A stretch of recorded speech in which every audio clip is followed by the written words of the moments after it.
ng PSA. So ito na nga po mga sisilabs ko, napunta po kami ng aking pamangkin sa may 13 po. And ito po mga sisilabs ko, hindi na po siya sa mismong 13. Sa tapat na po siya ng Walter Mart.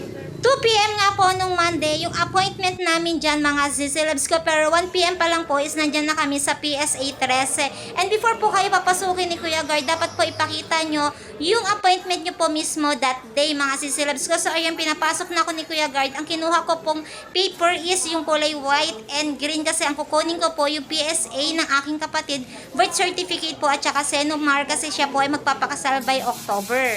At nandyan na nga po ako sa payment mga sisilabs ko ay nakakuha na po ako ng number. Before po kayo mabigyan ng number, meron po dun sa first step na mag-i-interview sa inyo and titignan yung mga dalang IDs and authorization letter po kasi mga sisilabs ko. Kailangan ko po ng authorization letter na galing sa aking kapatid kasi nga po hindi akin yung kinukuha ko sa kapatid ko. So yeah, madali lang naman po mga sisilabs ko basta kumpletuhin nyo lang yung mga requirements na kakailangan ninyo kapag hindi inyo or hindi sa anak nyo yung kukunin nyo PSA mga sisilabs ko. By that po dyan sa payment is maaabutin lang kayo siguro ng mga 30 minutes. Kasi marami naman pong naka-open na window. So ayan, lahat po na yan is for payment mga sisilabs ko. Kaya hindi po talaga kayo magtatagal dyan sa payment.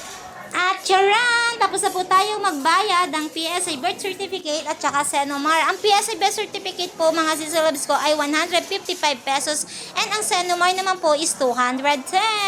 Dito po talaga kayo maglalaan ng oras sa releasing mga sisilabs ko kasi medyo matagal po talaga. Yan po, time check 3:54 PM. Inabot po kami na mag-aalas 4 dyan para lang makuha namin yung dapat namin kunin na papers. Pero worth it naman po kasi nakuha din namin kaagad. And ayan mga sisilabs ko, sulit na sulit po kasi murahita lang talaga kaysa sa magpapaasikaso po kayo sa iba na doble po ang presyo. Basta po maglaan lang talaga kayo ng oras. And ayan po si Ate Banban ang matyagang nag-aantay sa akin. And yun lang po. Bye-bye!